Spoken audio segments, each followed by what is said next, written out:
Bueno, hermanos, una vez más, qué bueno es poderles ver y tenerlos reunidos aquí para escuchar este evangelio de la gracia, de la salvación. Miren, a veces nosotros pensamos que como venimos de diferentes familias, que venimos de diferentes contextos, tal vez no tengamos nada en común. Y es realmente lo que uno piensa. Y puede ser cierto que nuestros trabajos sean diferentes, puede ser que nuestras familias tengan una cantidad de número diferente o que hayan más o hayan menos en unas o en otras. Puede ser cierto que usted y yo tengamos diferentes gustos en comida, en colores, en ciertas cosas. Eso es una realidad, puede ser cierto. Sin embargo, aunque usted y yo a veces creamos que no tenemos mucho en común, tenemos más en común de lo que nos parece. Esa es la realidad. ¿Y por qué? Bueno, primero, porque todos los que estamos aquí reunidos somos hechos criaturas y fuimos hechos por Dios. Somos criaturas hechas por Dios. Eso nos lleva a tener algo en común. Usted y yo somos seres religiosos que saben que Dios existe y estamos compuestos de cuerpo y alma. Así que estas cosas son precisamente lo que nos hace cercanos. Más allá de un gusto, más allá de venir de familias con diferente número de miembros, más allá de tener diferentes trabajos, mis hermanos queridos, nosotros tenemos más en común de lo que podemos llegar a pensar. Esa es la realidad. Venimos del mismo Dios, estamos compuestos de la misma manera y realmente todos estamos buscando casi lo mismo. Esa es la verdad. Ahora, hay una realidad, como lo hablábamos ahorita. Miren, puede ser que usted y yo nos veamos mañana, puede ser que no, puede ser que nos veamos la próxima semana, puede que no, no lo sé. Estamos en la tierra y en la tierra de Dios. Pero lo que yo sí sé es que todos los que estamos aquí reunidos, un día nos vamos a reencontrar, todos. ¿Y por qué? Porque solo hay un Dios que nos creó. Y a Él irán nuestras almas que nunca mueren y que tendrán que presentarse delante de Él. Así que aunque usted y yo hoy nos podamos ver, mañana no, o de pronto en 8 días no, o de tal vez nunca más volvernos a ver, una cosa sí tenemos que saber.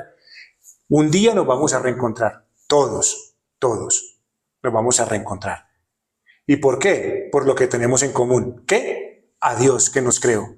Y ese Dios que nos creó determinó que el día que usted y yo partamos de esta tierra tendremos que presentarnos delante de Él, porque como estamos compuestos de la misma manera, nuestras almas son inmortales, nunca mueren y irán a presentarse a dar cuentas delante del Señor.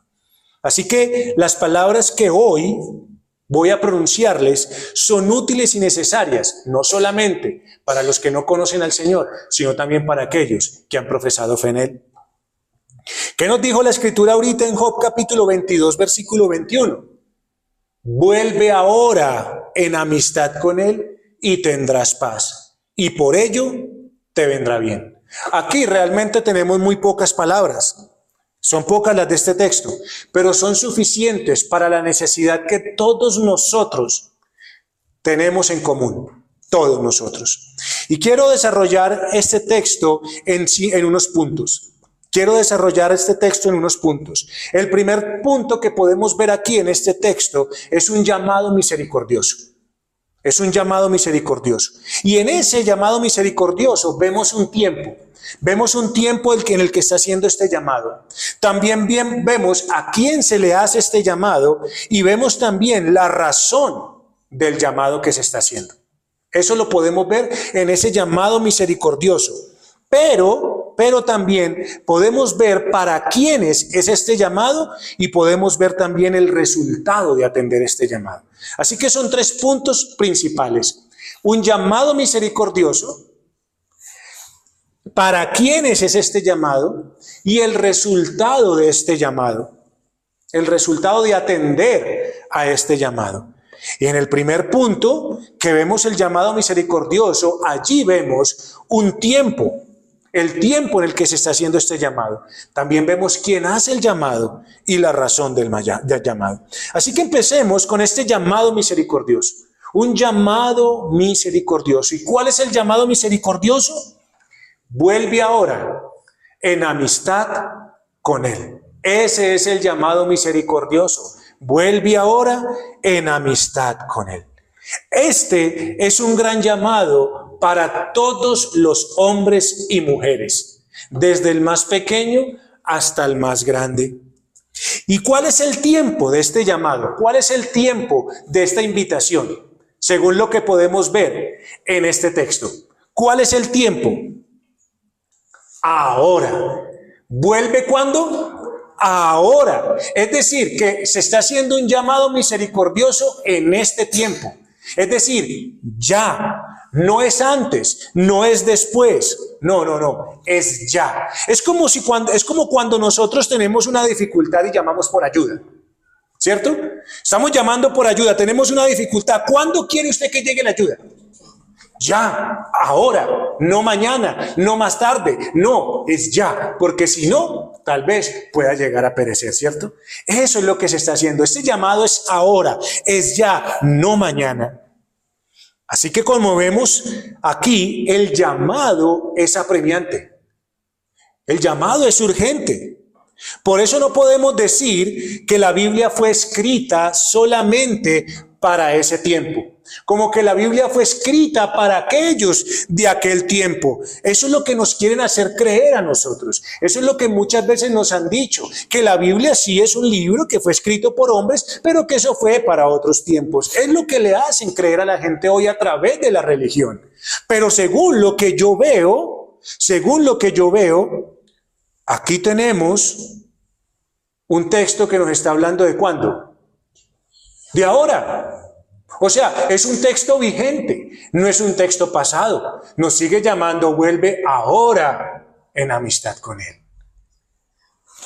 ¿Qué nos quieren hacer creer a nosotros el día de hoy? Que esto fue para las personas de aquel tiempo, y como fue escrita para esas personas de aquel tiempo, ¿qué implica para mí? No tiene nada que ver conmigo. ¿Ven esas palabras? ¿Ven cómo esas palabras de que fue escrita para aquel tiempo, de que eso fue solamente para el pueblo de Israel, para esa época? ¿Ve cómo lo saca inmediatamente a usted de la ecuación? Por lo tanto, ¿qué sentido tiene que yo escuche esto? ¿Pero quién ha hecho esto? La misma religión.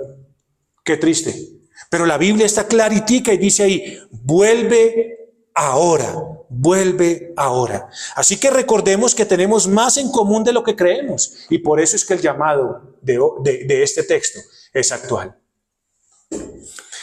Esto implica algo este llamado. Esto nos involucra a todos los que estamos aquí reunidos.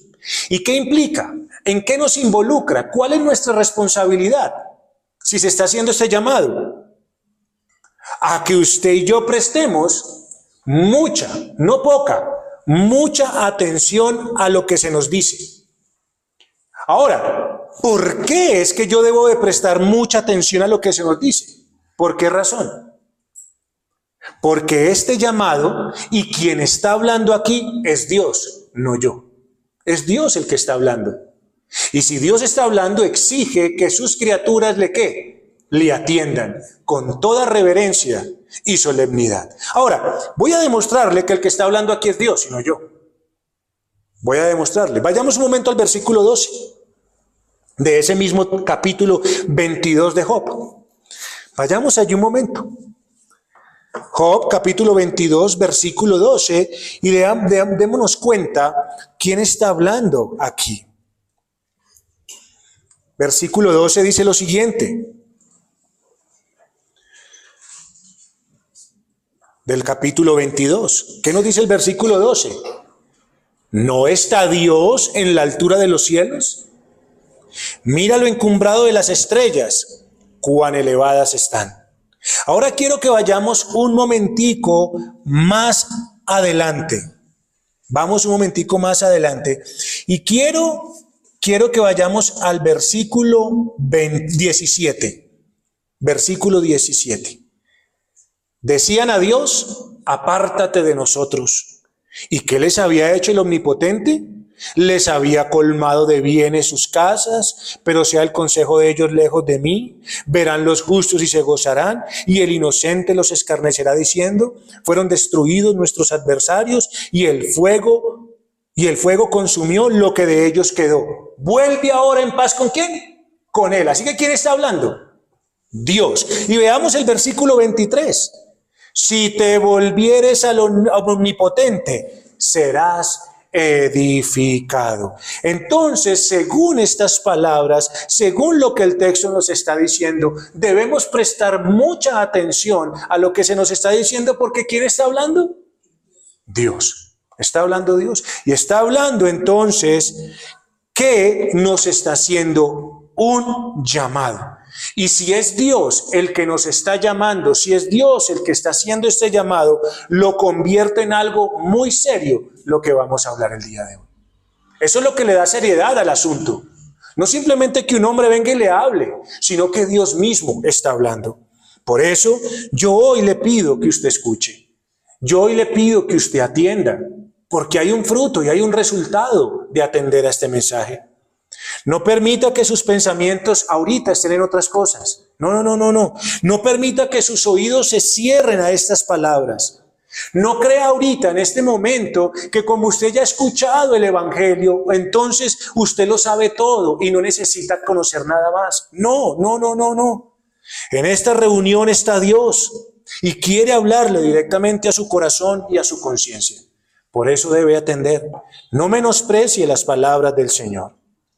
Así que retomemos una vez más. En este texto ya sabemos algunas cosas. ¿Que hay qué? ¿Un llamado qué? Misericordioso. Tenemos un llamado misericordioso.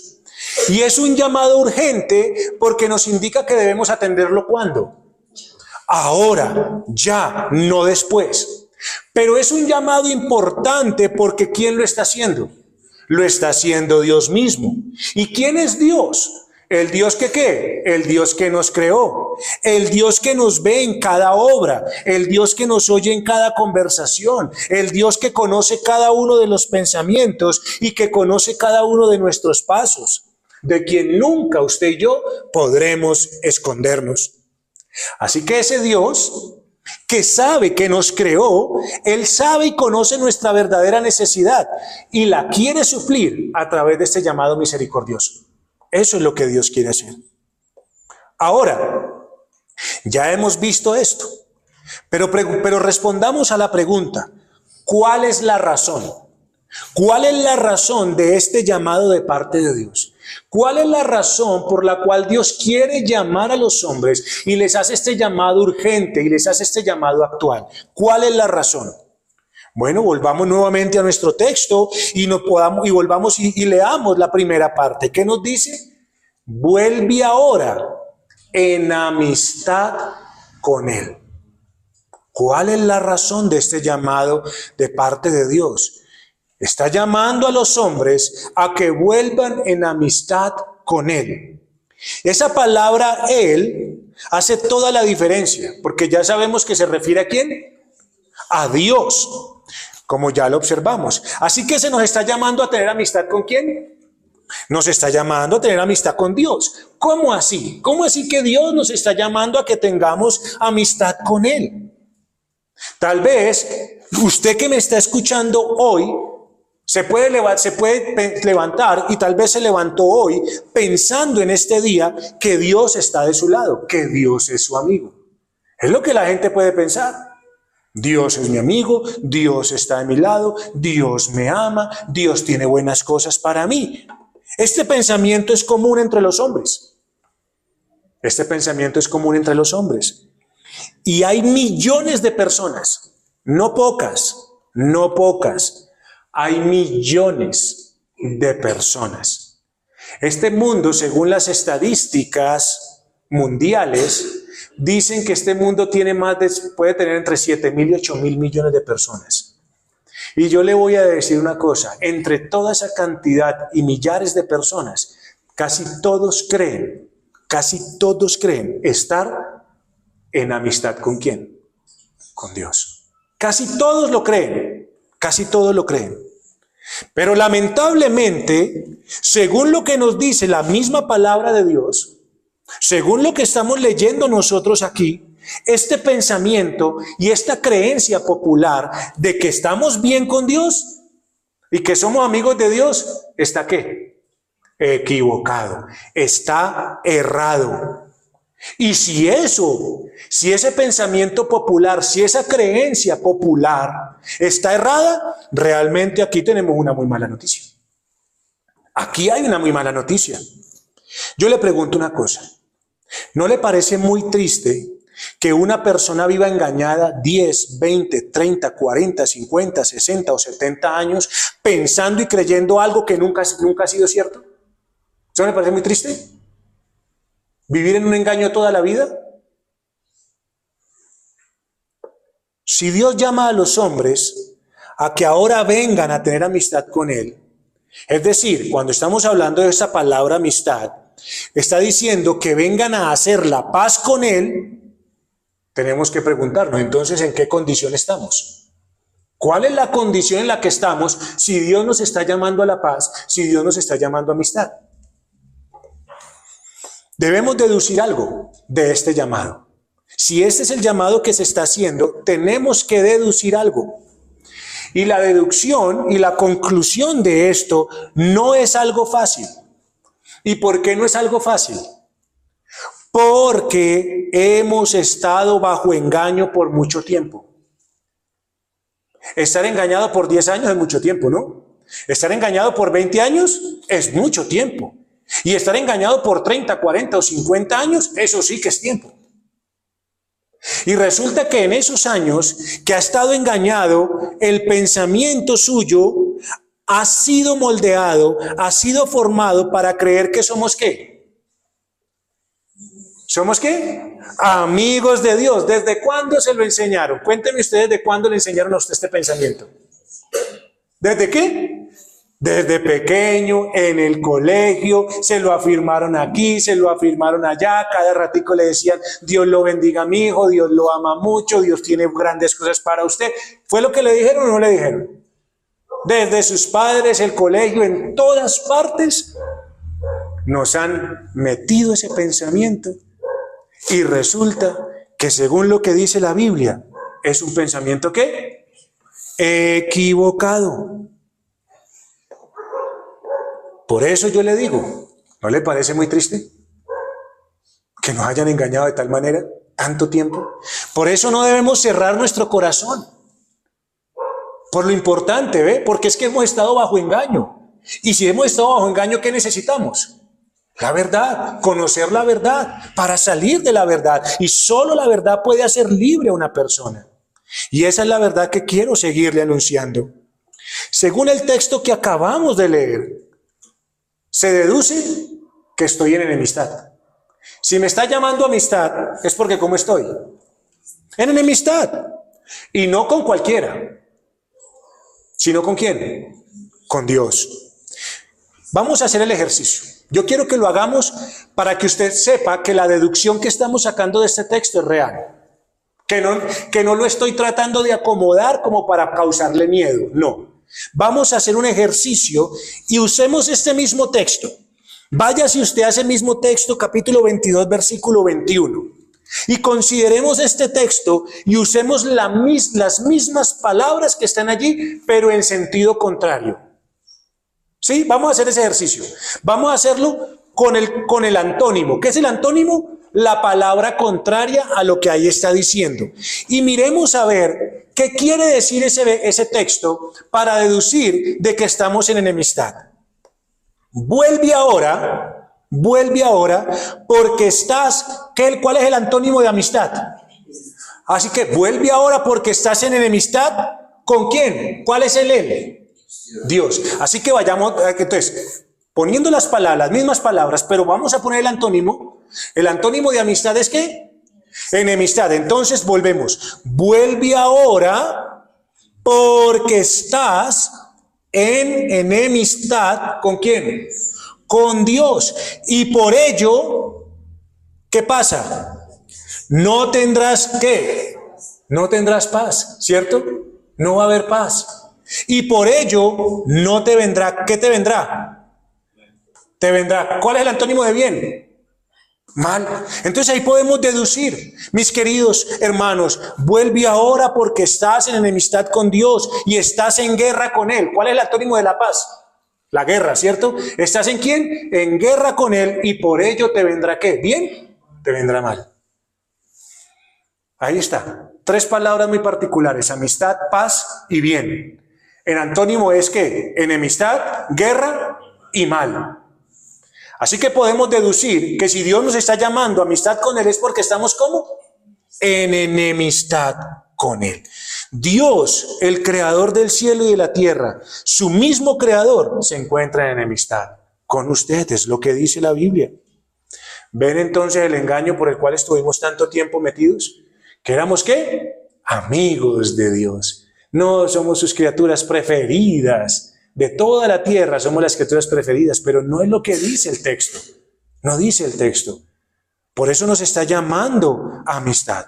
Y ahora uno podría preguntarse, pero venga, ¿por qué es que usted me está diciendo que Dios está enemistado conmigo si yo no he matado a nadie?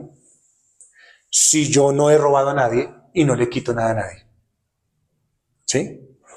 Eso podría uno preguntarse y pensar. Pero en esa misma respuesta, en eso que usted está diciendo, ¿por qué Dios está en enemistad conmigo si yo no he matado a nadie y si yo no le quito nada a nadie? ¿Sabe usted que esa respuesta que está contenida en sus mismas palabras se convierten en los mismos testigos en su contra? Se convierten en los mismos testigos en su contra. Y le voy a decir por qué. Le voy a decir por qué. Porque la defensa que una persona hace a decir por qué Dios está enemistado conmigo, ¿cuál es la defensa que hace? ¿Cuál es la defensa que está haciendo? Yo no he matado a nadie, ni le quito nada a quién, a nadie. Así que esa defensa, esa justificación está cimentada tan solo en 1 o 2 mandamientos de la ley de Dios. Ahí está cimentada la justificación y la defensa de una persona. ¿Cómo puedo estar yo en enemistad con Dios si yo no he matado a nadie ni le quito nada a qué? A nadie. Eso es apenas 1 o 2 de los mandamientos de Dios. Pero yo le podría contrapreguntar a esa respuesta que usted está dando. ¿Sabe cuántos mandamientos nos ha dado Dios? 10. ¿Y cuál es el deber que Dios exige del ser humano? La obediencia. ¿A cuántos? A 10. Entonces, esa es la cuestión. Mire, ¿sabe qué es lo que pasa? Un día el Señor Jesucristo le dijo a la gente: yo no he venido a condenar sino a salvar. Las palabras que les he anunciado, ¿qué? Esas son las que los van a condenar. Y mire, yo quiero decirle una cosa. La gente se justifica con estos 2 mandamientos. Yo no he robado ni he matado a nadie. Pero la cuestión es, ¿de dónde sacan esos mandamientos? ¿De dónde salen con esos mandamientos? ¿Sabe dónde están los mandamientos de Dios? En su palabra, están en la Biblia. ¿Y qué es lo que pasa? Esa palabra, esa Biblia, es la Biblia que usted encuentra en cada casa. Dígame, ¿qué casa no tendrá una Biblia? Dígame qué casa. Yo creo que tal vez puedan ser muy pocas. Yo no voy a decir, habrán casas que no las tengan, pero son muy pocas. Casi en toda casa hay una Biblia. Esa Biblia que ahora no solamente necesita estar aquí, sino que también la tiene usted en un celular. Ahí está. Entonces, esa misma palabra que tenemos en nuestras casas, que tenemos en el celular, que tal vez esté abierta allí, en el Salmo tal, porque mucha gente lo tiene en el Salmo tal, esas mismas palabras un día testificarán en contra suya, que ha sacado solamente 2 mandamientos para creer que usted es amigo de Dios. Ahora, ¿cuántas veces una persona ha ido a esa palabra y saber qué es lo que Dios exige de usted para ser obediente y por lo cual dará cuenta delante de Él? Miren, hoy estamos en un tiempo tan malo, que ni siquiera la iglesia cristiana se sabe los mandamientos de Dios. Así estamos de mal. Por eso es que el Señor dice, vuelve ahora en amistad con Él. Porque ni siquiera la iglesia cristiana. Hoy usted le pregunta a un cristiano, bueno, dígame los mandamientos. Y empiezan a parafrasear. No, dígamelos. ¿Cómo vamos a saber lo que Dios quiere? ¿Cómo vamos a conocer su voluntad revelada si no vamos, ni siquiera los conocemos? Entonces, si alguien no sabe qué exige Dios, qué exige el Creador, qué le exige a esa persona, qué le demanda a Dios a esa persona, ¿cómo una persona puede estar tranquila creyendo que Dios es su amigo y que está de su lado? ¿Ah? ¿Cómo? ¿Cómo si ni siquiera conoce lo que Dios quiere, lo que Dios quiere de él? Dios ha dejado estipulado en su palabra qué es lo que requiere de los hombres y ha dejado como regla de conducta santa sus mandamientos. Y la pregunta es, ¿somos fieles cumplidores de los mandamientos del Señor? Entonces quiero decirle que lo mismo que una persona usa para su defensa, ahora se encuentra acusándolo. ¿Ve? Lo mismo que usó para su defensa, ¿qué usó? Los mandamientos de Dios. ¿Sí? Esos mismos mandamientos de Dios no son solamente 2, son 10. Y esos mismos mandamientos ahora lo acusan de desobediencia delante del Señor. Eso es lo que pasa. ¿Qué es lo que manifiesta esto? Que si la ley de Dios nos acusa de desobedientes delante del Señor, tenemos que decir una cosa: somos transgresores de todos y cada uno de los mandamientos de Dios. ¿Y qué hace que usted y yo seamos transgresores de los mandamientos de Dios? ¿Cómo hace que usted y yo lo llamemos? ¿En qué condición nos deja? ¿En la condición de qué? De pecadores. De pecadores. Y esa es la razón por la cual Dios nos está haciendo un llamado misericordioso a volver, ¿qué? En amistad con Él. ¿Por qué razón? Porque usted y yo estamos en la condición de ¿qué? ¿De amigos? ¿Dios está de nuestro lado? No, estamos en la condición de enemigos de Dios, de pecadores delante del Señor. Así que el pecado es el que trajo enemistad y separación con la persona de Dios. Es el pecado, no es otra cosa. Isaías capítulo 59, versículos 1 al 4. Isaías capítulo 59, versículos 1 al 4 nos dice lo siguiente.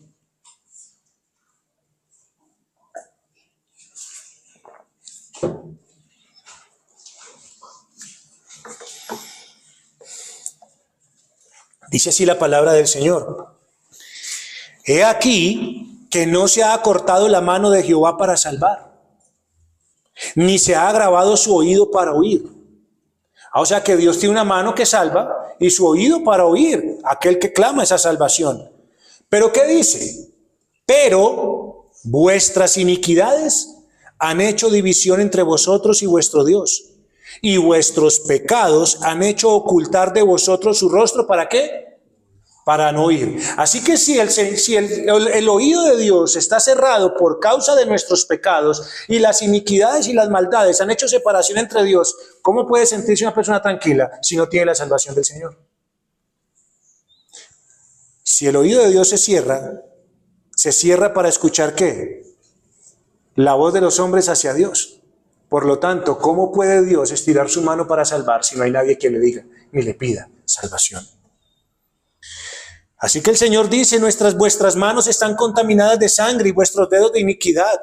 Vuestros labios pronuncian mentira, habla maldad vuestra lengua. No hay quien clame por la justicia, ni quien juzgue por la verdad. Confían en vanidad y hablan vanidades. Conciben maldades y dan a luz iniquidad. Mire, esa palabra pecado, que a veces nosotros fácilmente toleramos, esa pequeña palabra, pecado, que parece ser que a nadie escandaliza. Esa palabra pecado, que no... Dígame, ¿a quién le da dolor de cabeza la palabra pecado aquí? ¿A quién le da dolor de cabeza? ¿A quién la palabra pecado le quita el sueño? ¿A quién la palabra pecado le quita el sueño? Esa pequeña palabra que no le quita el sueño a la gente, que no le da dolor de cabeza, esa palabra ha causado división entre Dios y el hombre. Esa palabra, pecado.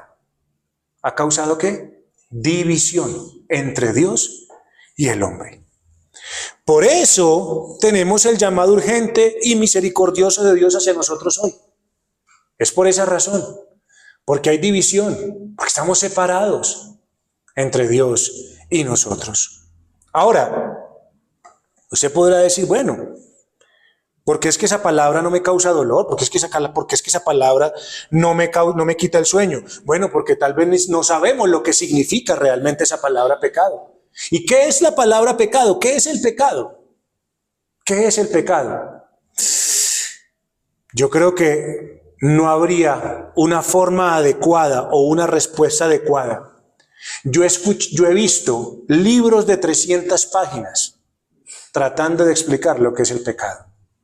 Y se han quedado cortos. Así que uno podría escribir todo un libro y aún quedar mucho por decir acerca del pecado.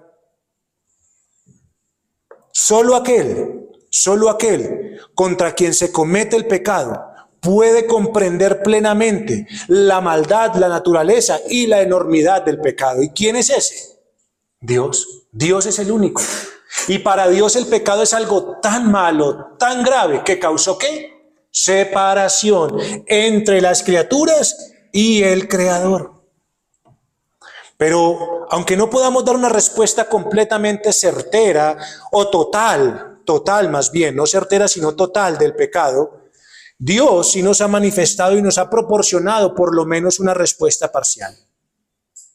Y el pecado, según la primera carta del apóstol Juan, capítulo 3, versículo 4, primera carta de Juan 3:4, nos dice lo siguiente: el pecado es infracción de la ley. El pecado es infracción de la ley. ¿Qué significa que el pecado es transgresión de la ley? ¿Qué significa esto que nos acaba de decir el apóstol Juan? Bueno, significa que el pecado es pisotear el santo mandamiento de Dios. Es pisotearlo, no es cualquier cosa. Es decir, cuando hablamos de que el pecado es transgresión de la ley, es un acto de desafiar al legislador. Es un acto de desafiar a aquel que nos creó, aquel que está en los cielos, que es el juez justo, y decirle: a mí no me importa lo que usted diga, yo hago lo que yo quiero. Eso es lo que estamos haciendo, un acto de desafío. ¿Y por qué es un acto de desafío? Porque nos estamos rebelando contra la ley del Dios que nos creó, que es una ley santa, justa y buena. Es un acto de desafío. Por lo tanto, todo pecado y todo pecador es un violador de la norma eterna de justicia y de rectitud. Así que el pecado es violar la norma, es rebelarnos contra la norma. Ser un pecador es ¿qué? Ser un violador de la norma de justicia y rectitud que Dios dio. Pero ahora, no solamente es eso. Ese acto de desafío, ese acto de rebeldía muestra más allá. No es simplemente algo externo, no es simplemente hacer algo que va en contra de esto, no. ¿Sabe qué manifiesta? Esto revela precisamente el llamado que Dios nos está haciendo. ¿Qué revela el transgredir la ley del Señor? Revela una enemistad interior, revela una enemistad en el corazón del hombre que hace que usted y yo transgredamos la ley del Señor. O sea, usted y yo no transgredemos la ley del Señor simplemente externamente porque sí. No, usted y yo la transgredemos porque aborrecemos aquello que Dios dice. Y cuando se aborrece aquello que Dios dice, ¿qué va a salir? ¿Buenas obras? Malas obras. Ahí está. Entonces, cuando hablamos de pecado, cuando estamos hablando del pecado, el pecado es el estallido, es decir, es lo que sale del orgullo, de la obstinación de una persona que no le gusta que le prohíban, que no le gusta que le restrinjan, que repudia que lo controlen, que repudia estar bajo autoridad y que resiste al gobierno de Dios. Eso es el pecado. ¿Usted ha escuchado lo siguiente? ¿Ha escuchado usted lo siguiente? Es que si me vuelvo cristiano, no puedo hacer esto y aquello. ¿Ha escuchado eso? ¿Qué significa entonces? Lo que le acabo de decir. Significa que hay una enemistad contra lo que Dios dice y lo que Dios le está ordenando a usted como persona. Porque si usted dijera, oh no, yo estoy en amistad con Dios, yo quiero hacer la voluntad de Dios, entonces usted diría, si me vuelvo cristiano voy a poder hacer lo que Dios quiere. No. ¿Qué está diciendo? Si me vuelvo cristiano, me quitan, me prohíben, no puedo, qué pereza, esto y esto y esto. ¿Por qué razón? ¿Eso que está manifestando? Inmediatamente manifiesta la verdad de Dios. ¿Que estamos en qué? En enemistad con Él. El pecado entonces es un estado no exterior. El exterior es la manifestación de una realidad ¿qué? Interna, de una realidad que hay en el corazón de las personas. Y esa realidad interna son las que dan las malas obras de los hombres. Es un estado del corazón que se niega a estar bajo la sujeción de Dios. Es desechar la ley divina y poner en su lugar su propia voluntad y complacencia a sí mismo. ¿Lo vimos el día de hoy? ¿No es así? ¿No lo vimos el día de hoy? Se llama a las personas a que vengan a este lugar, a escuchar la palabra de Dios, al Dios que supuestamente aman, y ¿qué ponen por delante? No, me fui a montar bicicleta, no, me emborraché, no me voy a esto, no me voy a lo otro. ¿Ven? ¿Qué ponen por encima? No quieren sujetarse a Dios. ¿Ponen por encima qué? Su propia voluntad. Antes que la voluntad del Señor. Entonces el pecado es un mal infinito, porque se comete contra un Dios ¿qué? Infinito. Así de sencillo. Es que el pecado es malo, el pecado tiene su enormidad de maldad contra quien se comete. Y Dios es infinito, y por lo tanto el pecado es un mal infinito. Mire, ¿golpear a un hermano está mal? ¿Sí? ¿Es una grave ofensa? ¿Sí? Entonces golpear a un papá, ¿es qué?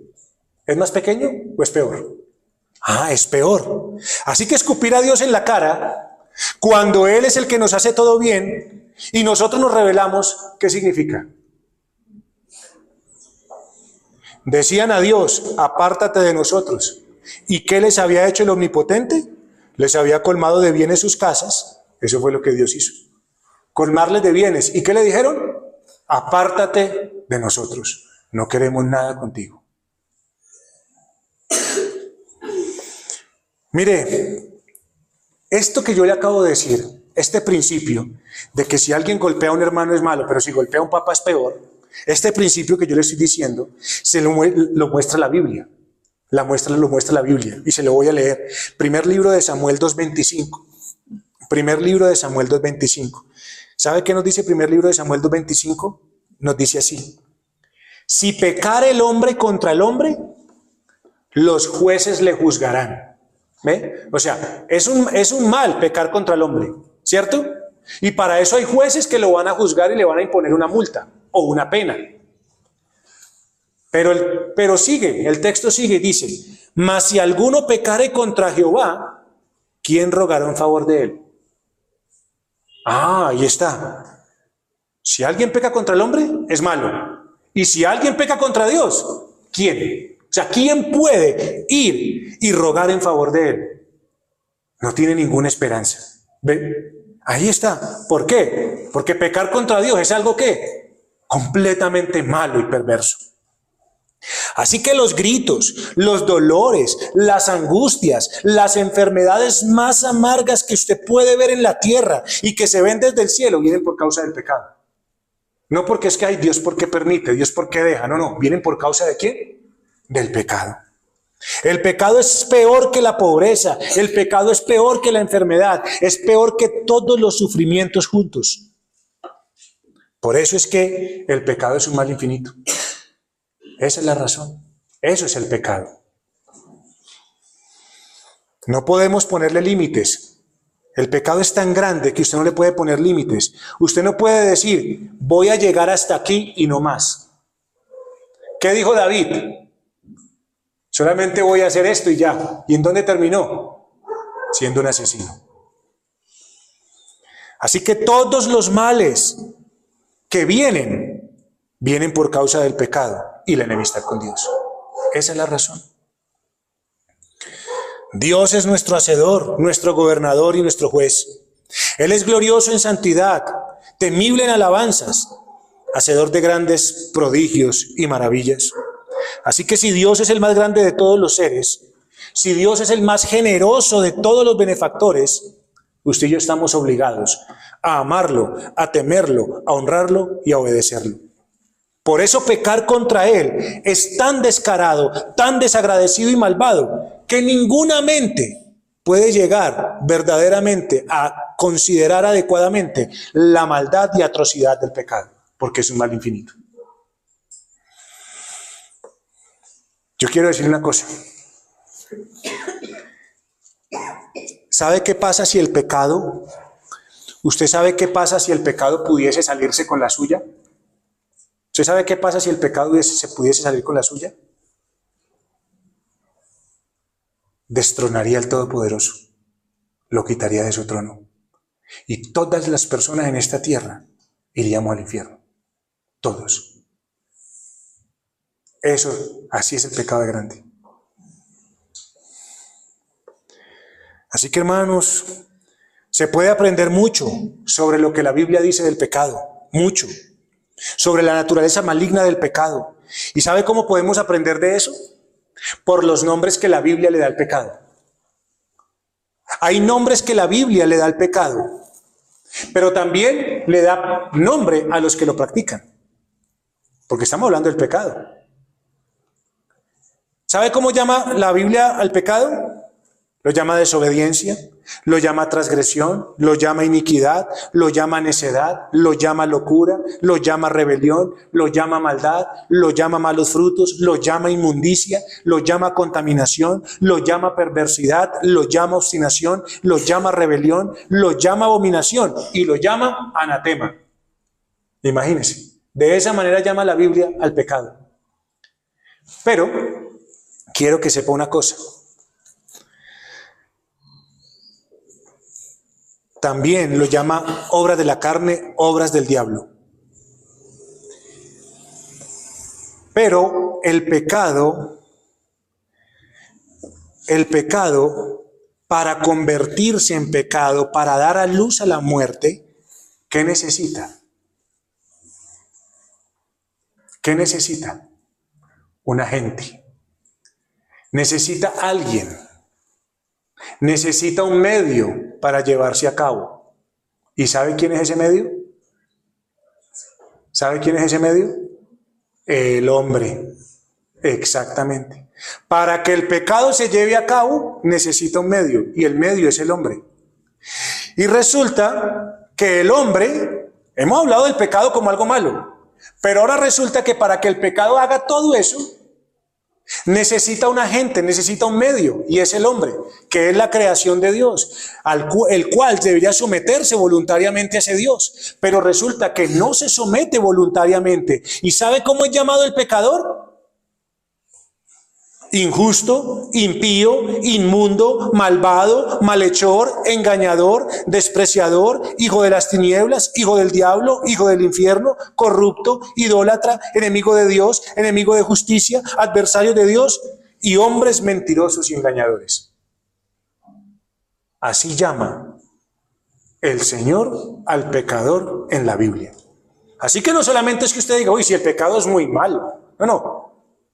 Qué malo soy yo que cometo pecado. Esa es la cuestión. Así que no hay pecado pequeño. ¿Y sabe por qué no hay pecado pequeño? Porque no hay un Dios pequeño. Como Dios es infinito, todo pecado es ¿qué?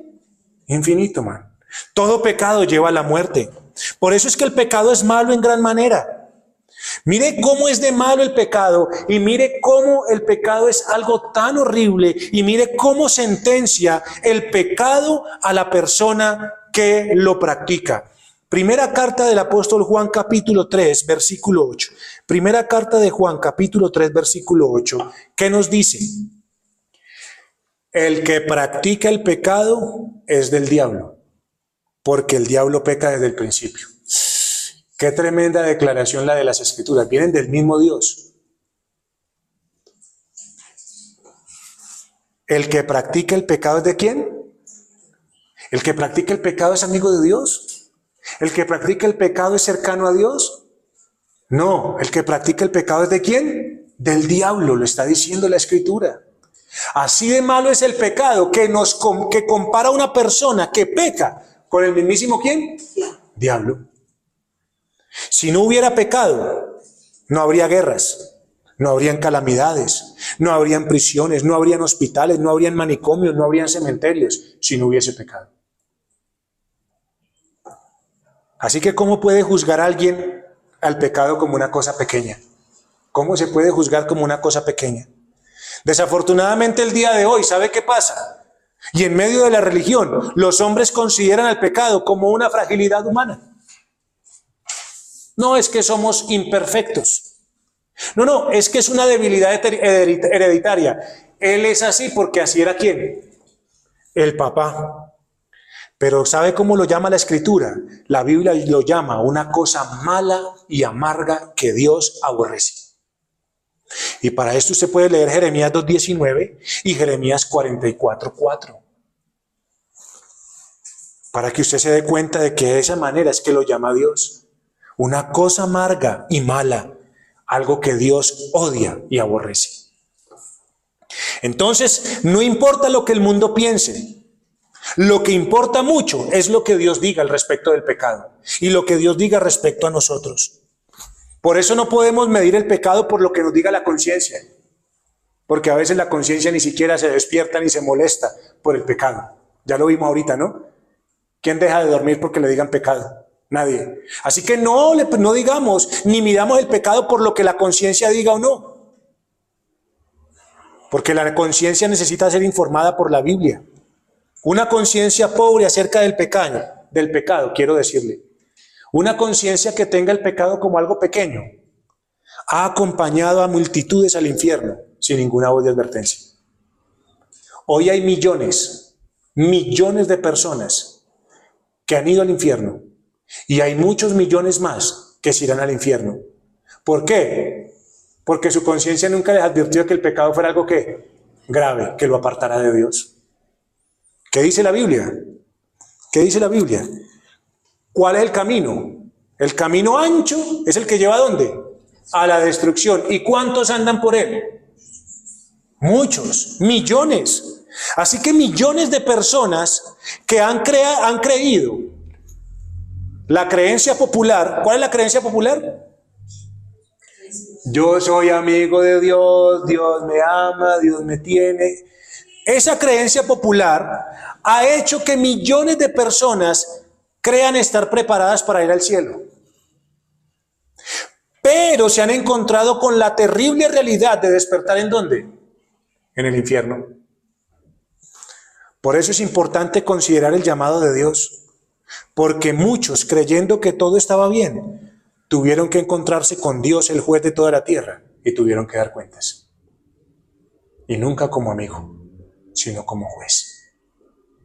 Y el juez solamente va a traer todo el peso de su justicia y de su ley. ¿Y qué es lo que determinó Dios como juez supremo de todo? Que la paga del pecado es muerte.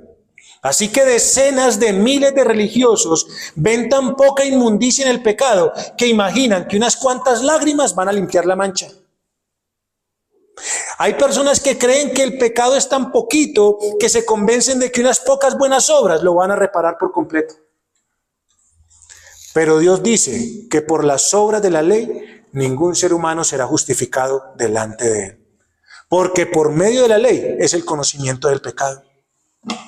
Así que mire, mi querido hermano, todas las comparaciones fallan en establecer lo horrible, lo malo y lo atroz del pecado. No alcanzamos a comprender lo que Dios abomina el pecado, no lo alcanzamos a comprender como Dios lo odia. Pero la realidad es que Él mismo nos dice que lo aborrece.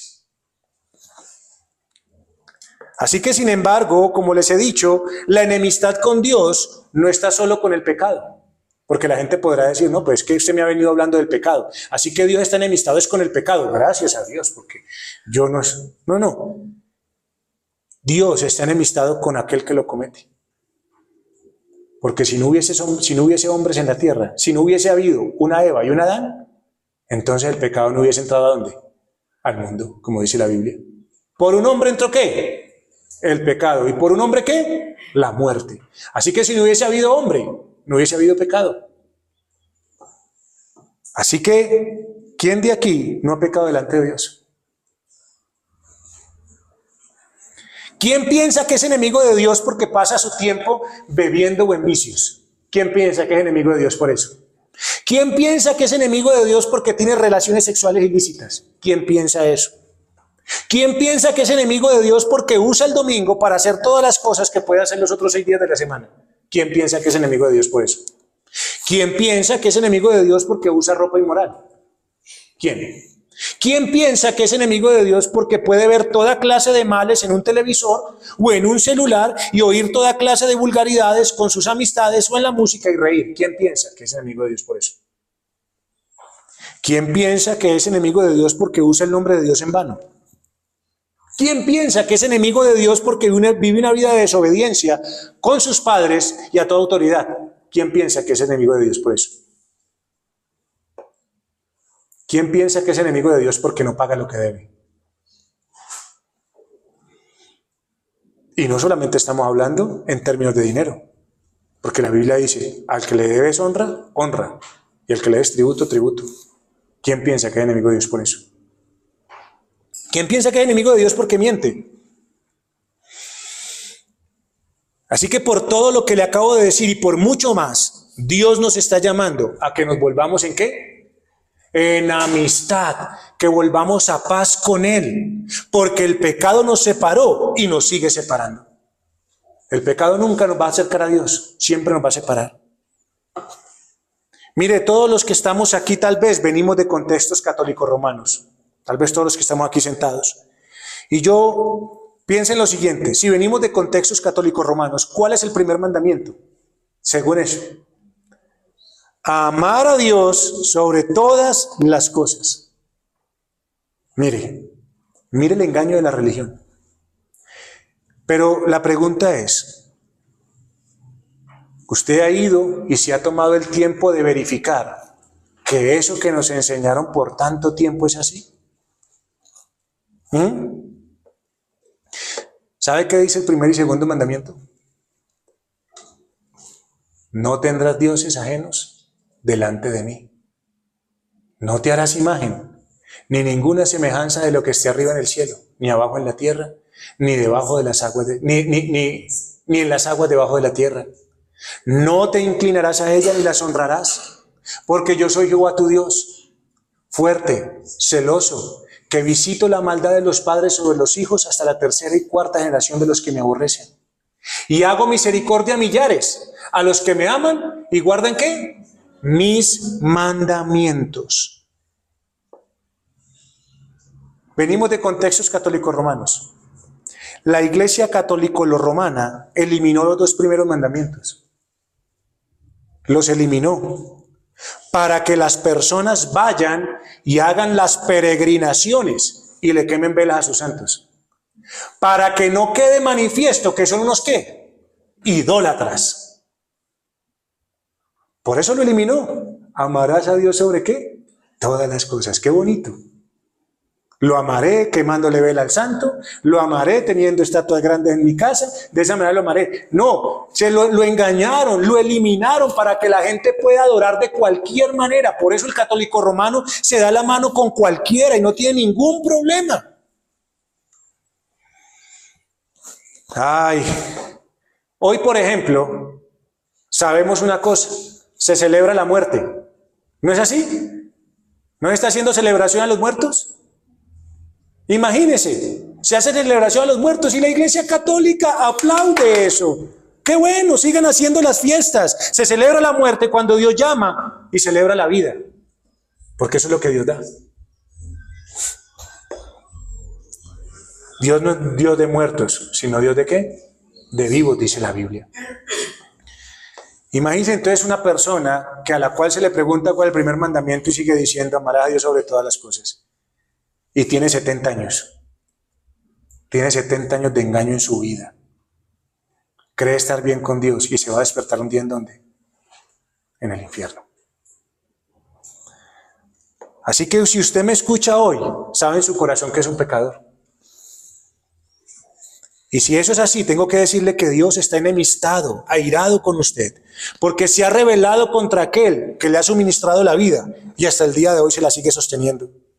Que en su misericordia le ha librado de muchos males. ¿Y sabe cómo le hemos pagado? Mal todos los días, lo que nos hace malo delante de sus ojos. Y en eso no se complace Dios. La condición de pecador le hace estar en guerra con Dios y su fin será destrucción. ¿Ve que viene con todo lo que le he dicho? Ven ahora porque estás en enemistad con Él, estás en guerra con Él y por eso te vendrá mal. Así que en este momento, como pecador, en esa condición, no hay amistad, no hay paz, ni hay bien con Dios. Es todo lo contrario. Por eso, esa es la razón del llamado de parte de Dios. Vuelve ahora en amistad. ¿Con quién? Con Él. No siga más en guerra con Dios, porque estar en guerra con Dios va a hacer que usted reciba el pago de su parte. El pecado hace que la gente sea ilógica. El pecado hace que la gente no piense. Piense en lo siguiente. ¿Se enfrentaría usted solo a 50 personas que son más grandes que usted? ¿Por qué no se enfrentaría? ¿Por qué no? Porque va a perder. Es así de sencillo. ¿Se va a enfrentar usted contra Dios? La destrucción de parte de Dios es algo terrible. La paga que Dios le dará a los hombres es cara a cara. Y nadie podrá permanecer en pie delante de Él. Pero pocas personas lo piensan así. Más bien la mayoría piensan del pecado y que ser un pecador es una pequeñez. Es un asunto de poca importancia. Que todo lo que tienen que hacer es clamar a la hora de la muerte: Señor, perdóname, Señor, bendíceme, y todo les irá bien. Haga la oración de fe cuando usted esté muriendo y resulta que se le acabaron todos sus problemas. La persona que no ve el pecado en sí mismo, que no puede ver la maldad del pecado y cómo lo ha apartado de Dios, nunca va a sentir la necesidad de un Salvador. Nunca la va a sentir, hasta que no vea la separación que el pecado ha hecho con Dios su Creador. El que no es consciente de que el mal obra en su corazón, nunca va a desear un cambio de naturaleza. El que considera el pecado como un asunto insignificante, que cree que puede resolverlo fácilmente con una obra. ¿Ven la religión tan mala? ¿Cómo ha engañado a la gente? Por eso ningún hombre se puede considerar a Dios, se puede considerar pecador más allá de lo que realmente es. Así que, después de haberle dicho esto, ¿cuál es la razón del llamado por la cual Dios está diciendo, vuelven a amistad conmigo? La pregunta es, ¿para quién es el llamado misericordioso que Dios está haciendo? ¿Para quiénes? Para todos los pecadores que saben que han pecado contra Dios. Si Adán fue echado del lado de Dios por un solo pecado, ¿cuán lejos estará una persona que ha vivido en pecado toda su vida? ¿Cuán lejos de Dios? Así que aquellos que me escuchan, grandes, pequeños, Él es quien nos dio la vida y Él también tiene potestad para quitarla. Y la pregunta es, ¿queremos irnos de este mundo en esta condición sabiendo lo que espera? ¿Queremos irnos de este mundo así? Ya sabiendo lo que Dios nos ha dicho. Por eso le ruego a que escuche. Y aquí entramos en el último punto. El resultado de atender el llamado. El resultado de atender el llamado. Tal vez ahora quiera escuchar la magnífica noticia que trae Dios para aquel que se encuentra en la condición de pecador. Realmente Dios es amor, sí. Dios es bondad, Dios es misericordia y muchas otras cosas más. Dios fácilmente y con toda justicia hubiese podido dejar a este mundo y habernos dejado a nosotros en destrucción y condenación eterna, pero no lo quiso así. Él fue el ofendido. Él es quien ha sido ofendido todos los días por sus criaturas y Él mismo es el que los llama. ¿Y qué les dice? Vuelve ahora en amistad. Porque si Dios no nos hubiese llamado, ¿sabe qué hubiese pasado? Nadie hubiese venido a Él. Porque la Biblia dice, no hay quien busque a Dios. Así que si Dios no nos llama, de los que estamos aquí sentados, ninguno hubiese venido. Dios sabe que los hombres no lo buscan. Y aún con todo esto, no lo toma en cuenta. Y por eso hoy dice, vuelve ahora. Vuelve ahora, porque tus pasos se alejan de mí para un final de condenación eterna. Pero Dios hoy y ahora, porque Dios está diciendo ahora, a través de este servidor que le habla y que un día estuvo en su misma condición, como embajador en nombre de Cristo, y como si Dios rogase a través de mí, le ruego en el nombre de Cristo, reconcíliese con Cristo y con Dios, por favor, porque ese es el llamado precioso de Dios, quien siendo ofendido está buscando con un pañuelo blanco la paz con el ofensor. No es usted buscándolo a él, es él viniendo a usted. Y para eso Dios envió a su Hijo Jesucristo, para traer paz. Por eso dice, ven ahora en amistad con él y tendrás paz. ¿Cómo vendremos en amistad con él? A través de su Hijo Jesucristo, quien vino a esta tierra para hacer lo que usted y yo nunca hicimos. Cristo vino a obedecer perfectamente la ley, los mandamientos de Dios. Aquellos mandamientos que transgredidos por nosotros nos hicieron sus enemigos. Pero a Cristo lo hizo amigo, a Cristo le dio entrada al cielo, porque Cristo al cumplir estos mandamientos satisfizo la demanda que Dios tenía para recibir la vida eterna. La ley le dio vida eterna al Señor Jesucristo por su perfecta obediencia. Pero Cristo no vino solamente para salvarse él. Cristo no vino para que él simplemente pudiese estar en el cielo delante del Padre. Cristo vino para salvar pecadores, esa condición terrible y horrible en la cual nos encontramos.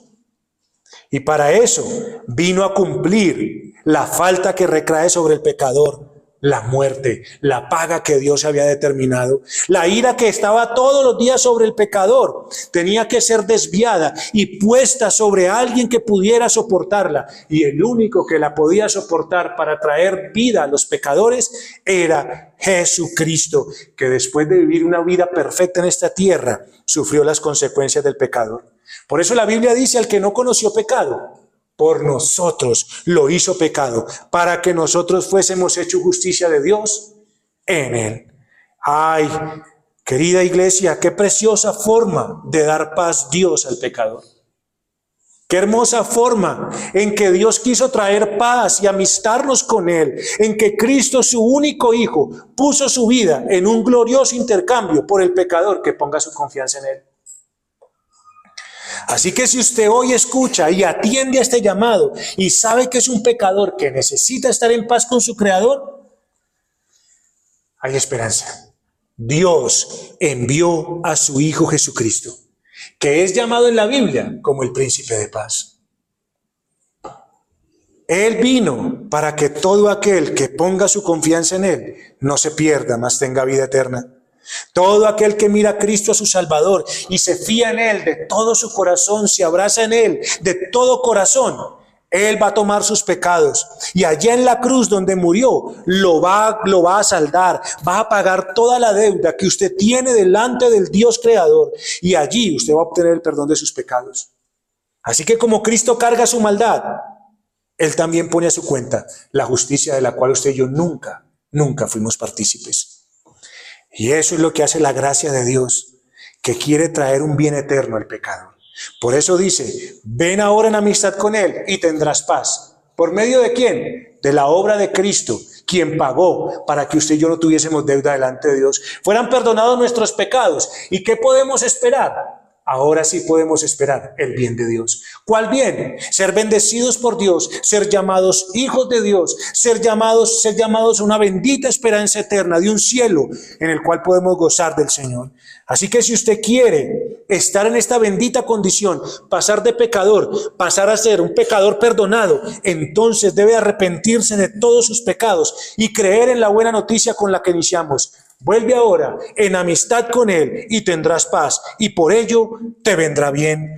Toma ahora la ley de su boca y pon sus palabras en tu corazón, porque si te volvieres al Omnipotente, serás edificado y alejarás de tu tienda la aflicción. Ese es el llamado que Dios nos hace el día de hoy. volvamos en amistad con Él. Y así tendremos paz. ¿Y qué podremos esperar? Solamente el bien, porque Dios no sabe hacer otra cosa. Oremos al Señor.